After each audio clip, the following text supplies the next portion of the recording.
Hello everyone, welcome to my channel day dreamer. आज मैं आप लोग के सामने जो वीडियो लेके आई हूँ उसका नाम है बहुब्रीहि समास। गाइस, वीडियो शुरू करने से पहले अगर आपको बहुब्रीहि समास के पहले की समास के बारे में जानना है तो आप हमारे चैनल पे जाएं, वहां पे आपको पूरी इसकी प्लेलिस्ट मिल जाएगी। और हमारी वीडियो को लाइक करें, दोस्तों तक शेयर करें और हमारे चैनल को सब्सक्राइब करें। गाइस, आइए देखते हैं बहुब्रीहि समास होता क्या है। बहुब्रीहि समास वह समास होता है जिसमें दोनों पदों में से कोई एक पद प्रधान नहीं होता है। इसमें कोई भी पद प्रधान नहीं होता है तथा दोनों पद मिलकर किसी तीसरे पद की ओर संकेत करते हैं, उसे बहुब्रीहि समास कहते हैं। बहुब्रीहि समास में कोई भी पद प्रधान नहीं होता है, इसका कोई तीसरा पद प्रधान होता है और वो तो दोनों पद मिलते हैं, उससे तीसरा पद बनता है, आप उसे बहुब्रीहि समास कहते हैं। उदाहरण देखिए, नीलकंठ, नीला है कंठ जिसका, अर्थात शिव। यहाँ पे नीला है कंठ जिसका, यहाँ पे कंठ की विशेषता बताई जा रही है कि कंठ कैसा है, नीला है। लेकिन यहाँ पे ये नहीं कहा जा रहा है, यहाँ पे भगवान शिव की विशेषता बताई जा रही है कि नीला है कंठ जिसका।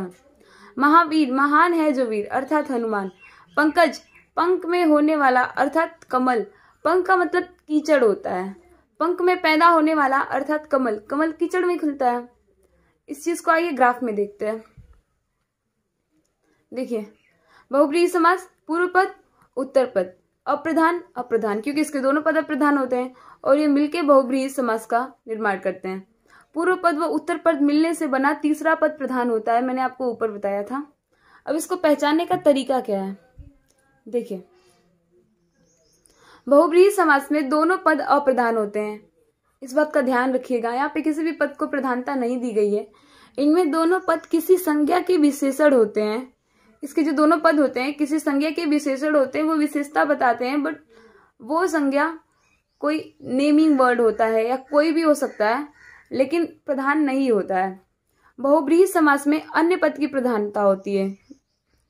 इनमें दोनों पद मिलकर तीसरा अर्थ प्रकट करते हैं और इसके विग्रह के अंत में जो, जिसे, जिसको, जिससे, जिस पर, जिसका, जिसको आदि शब्दों का प्रयोग हो जाता है। आइए बहुब्रीहि समास के भेद जानते हैं। तो बहुब्रीहि समास के 3 भेद हैं, समानाधिकरण, व्याधिकरण, सहार्थक। देखिए, समानाधिकरण बहुब्रीहि समास में जहां पदों की स्वरूप समान हो, अर्थात पदों की विभक्तियां समान हो, उसे समानाधिकरण बहुब्रीहि समास कहते हैं।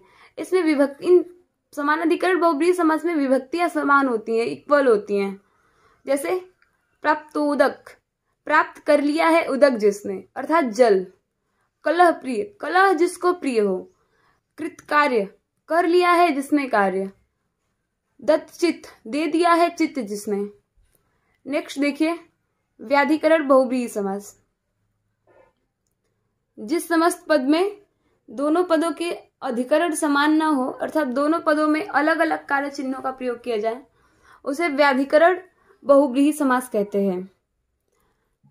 फॉर एग्जाम्पल, अब कुसुमाकर, वह जिसका कुसुम का सर हो। तो कुसुम का मतलब फूल होता है, सर का मतलब बाढ़ होता है। तो कुसुम का, फूलों के बाढ़ किसका होता है, तो वो कामदेव का होता है।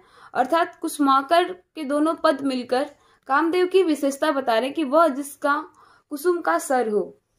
नेक्स्ट है हिमतन्या, वह जो हिम की तन्या हो। हिम का मतलब हिमालय या बर्फ भी कह सकते हैं, और तन्या का मतलब होता है पुत्री, अर्थात पार्वती। माता पार्वती जो है हिमतन्या है। यहाँ पे पार्वती की विशेषता बताई जा रही है। नेक्स्ट देखिए, वाचस्पति, जो वाक का पति हो, अर्थात बृहस्पति। सहार्थक बहुब्रीहि समास, 7 अर्थ के योग में बहुब्रीहि समास होता है।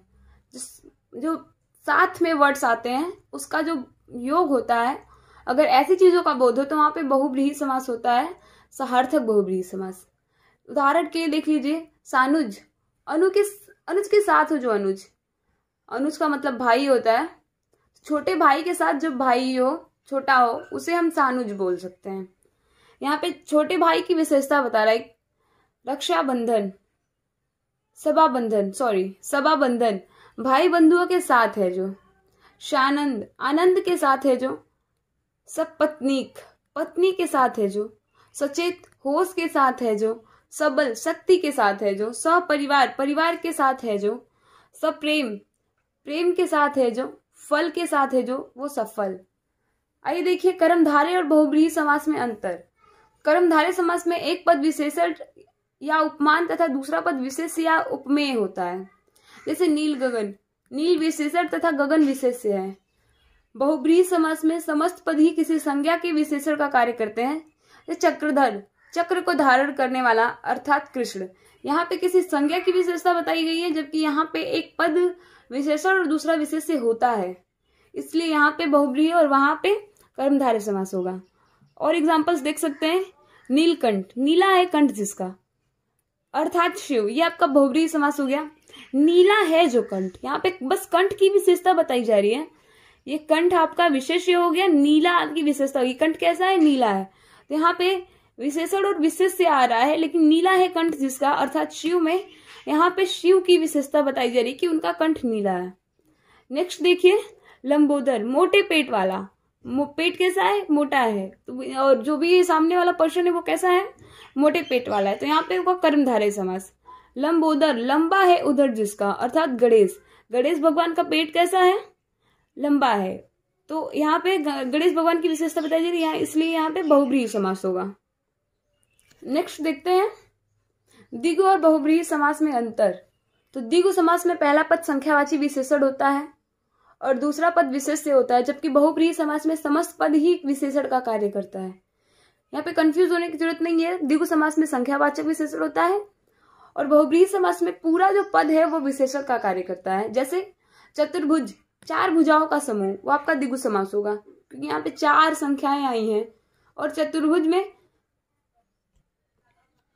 चार भुजाएं हैं जिसकी अर्थात विष्णु, तो यहाँ पे विष्णु की विशेषता बताई जा रही है, ना कि और चीजें बताई जा रही हैं, इसलिए यहाँ पे बहुब्रीहि समास होगा। नेक्स्ट देखते हैं पंचवटी, पांच वटों का समाहार या पांच वट वृक्षों का समाहार, तो यहाँ पे नंबरिंग आ रही है, यहाँ पे संख्या आ रही है, तो ये द्विगु समास होगा। लेकिन दूसरा जो पंचवटी है वहां पांच वटों से घिरा एक निश्चित स्थल अर्थात दंडकारण्य या दंडक वन, दंडक वन जहाँ पे राम जी, सीता जी और लक्ष्मण जी रुके हुए थे वनवास के टाइम पे, तो यहाँ पे दंडक वन की विशेषता बताई जा रही है कि वो पांच वट वृक्षों से घिरा हुआ या पांच वट वृक्षों का समूह है, तो यहाँ पे बहुब्रीहि समास होगा। दशानन, 10 आननों का समूह, आनन का मतलब मुख होता है, तो 10 आननों का समूह आपका द्विगु समास होगा। दशानन, 10 आनन है जिसके अर्थात रावण, तो यहाँ पे रावण की विशेषता बताई जा रही है, इसलिए यहाँ पे बहुब्रीहि समास होगा। कुछ महत्वपूर्ण उदाहरण आपके सामने है, आप देख सकते हैं। गजानन, गज जैसा आनन है जिसका अर्थात गणेश जी। चतुरानन, वह जिसके 4 आनन है, ब्रह्मा जी। पंचानन, वह जिसके 5 आनन है, शिव। चक्षुश्रवा, वह जो चक्षु से श्रवण करता है, चक्षु का मतलब नेत्र होता है, श्रवण करने का मतलब सुनना होता है, तो वह जो नेत्रों से सुनता है वो होता है सांप। पीतंबर, वह जिसके पित्त अंबर है, तो अंबर का मतलब वस्त्र होता है, पित्त का मतलब पीला होता है, तो वह जिसके पीले वस्त्र हो तो वह भगवान कृष्ण या भगवान विष्णु का है। मनोज, वह जो मन से जन्म लेता है अर्थात कामदेव। विषधर, विष को धारण करने वाले, सर्प को धारण करने वाले जो है, यहाँ पे महादेव भी हैं और यहाँ पे विष को धारण करने वाला सर्प भी हो सकता है। घनश्याम, घन के समान श्याम है जो, श्याम का मतलब काला होता है, तो घन के समान, घन का मतलब बादल होता है, तो बादलों के समान जो काले हैं वो अर्थात श्री कृष्ण। निशाचर, निशा में विचरण करने वाला अर्थात राक्षस। त्रिलोचन, 3 है लोचन जिसके, लोचन का मतलब नेत्र होता है, तो वो है महादेव के अर्थात शिव के। गाइस, अगर ऑप्शन में आपको बहुब्रीहि समास और द्विगु समास में से दोनों दिया हो तो आप वहां पे बहुब्रीहि समास को टिक करेंगे, और बहुब्रीहि और कर्मधारय दिया हो तो भी आप बहुब्रीहि समास को ही टिक करेंगे, और अगर बहुब्रीहि समास ना देके और समास दिया गया हो तब आप कर्मधारय या द्विगु समास को टिक कर सकते हैं। गाइस, अगर आपको ये वीडियो अच्छी लगी हो तो हमारे वीडियो को लाइक करें, हमारे चैनल को सब्सक्राइब करें ताकि हमारे आने वाली वीडियो की आपकी नोटिफिकेशन सबसे पहले मिल जाए, और अपने दोस्तों तक शेयर करें। अगर आपको इस वीडियो की PDF फाइल चाहिए तो आप हमें कमेंट सेक्शन में बता सकते हैं। अगर आपको करियर रिलेटेड कोई भी टिप्स चाहिए हो तो आप हमें कमेंट सेक्शन में बता सकते हैं। Thank you guys.